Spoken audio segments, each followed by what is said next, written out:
All right, today we're tackling a big one, the real story behind Shaolin Kung Fu.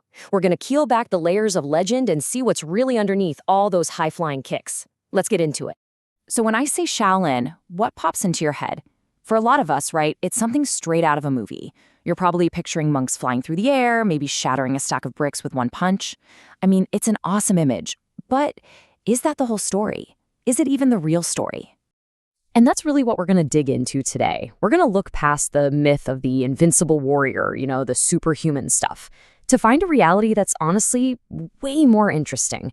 It's a story that's all about Zen Buddhism, about surviving some really tough times, and a long, complicated history.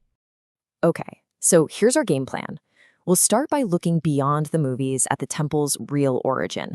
Then we'll see how the warrior monks came to be, cover a really dark period of destruction and rebirth, and finally bring it all the way to its massive global legacy today. All right, let's go all the way back to the beginning. And, right off the bat, there's a pretty big surprise. The Shaolin Temple? It wasn't built to be a training ground for the world's greatest fighters. Nope, it was actually a place for scholars. So check this out. The story kicks off around 495 AD, and the temple is founded purely for Buddhist study, just quiet contemplation. Then, around 527 AD, something huge happens. An Indian monk named Bodhidharma shows up, and he brings a bunch of new ideas with him. And this is really important. The first exercises they developed weren't for fighting at all. They were just for health, to help the monks deal with sitting in meditation for hours and hours on end. And the philosophy at the heart of all this was something called Chan Buddhism, which you probably know by its Japanese name, Zen. The whole point was to look inward. It was all about meditation, self-control, and finding enlightenment. Fighting, it just wasn't even on the syllabus. Okay, so if it was this peaceful monastery, how in the world did it become the legendary home of warrior monks? Well, that change from meditation to martial arts, it's basically a story of survival. And it didn't happen overnight. It was this really gradual process, and it was all driven by pure necessity. So first, you had those simple health exercises we talked about. But then, as the monastery started to get a little bit of wealth, it became a target for local bandits. So self-defense became, pretty essential. But the real game changer, the third step, was when the monks became this elite fighting force that actually provided military help to the new Tang dynasty. And this is the moment everything changed. By helping the emperor, the Shaolin monks suddenly got powerful friends in high places.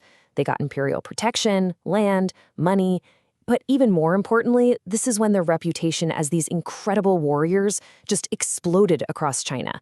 It cemented the legend that would last for centuries. So that legendary status, it carried the temple through hundreds of years of Chinese history, through all these different dynasties, good times and bad. But the temple's story isn't just one straight line of glory. It's a cycle, right? Prosperity, and then devastation. And its absolute darkest hour was still on the horizon. 1928. Just remember that year. Because this single year marks the most catastrophic event in the temple's entire 1,000+ year history. Just try to picture this. A fire set by a warlord during a civil war that burned for more than 40 days. 40 days. Priceless ancient texts just gone, turned to ash. 1,000 years of martial knowledge and tradition was almost completely wiped out, forever. For decades after that fire, the temple was basically just a ruin. But the idea of Shaolin, that survived. And through the 20th century, there was this slow, careful, deliberate revival. You had these dedicated masters who worked to piece all this fragmented knowledge back together, to rebuild the temple not just as a pile of old stones, but as a living, breathing center for their culture and their art. And that incredible effort to rebuild, it leads us directly to the Shaolin we all know today. So let's connect the dots and see how this ancient tradition blew up into a global pop culture icon. I mean, the modern impact is just mind-blowing. Think about the global boom of kung fu movies back in the 70s. That's what really launched the Shaolin legend onto the world stage. Now, you've got thousands of Shaolin-inspired schools all over the planet, and the temple itself has become one of the most powerful and enduring symbols of Chinese culture. This quote really just nails it. The real history of Shaolin is the seed from which the modern myth has grown. That's it, right there. The real, messy, complicated history is the foundation for the myth we all know. The movies might not be the whole truth, but they're definitely a part of the story. And all of this leaves us with a really interesting question to chew on.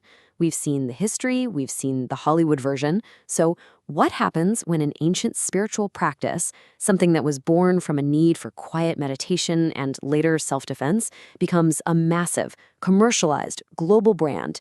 It's a question that really gets to the heart of what the Shaolin legacy means today.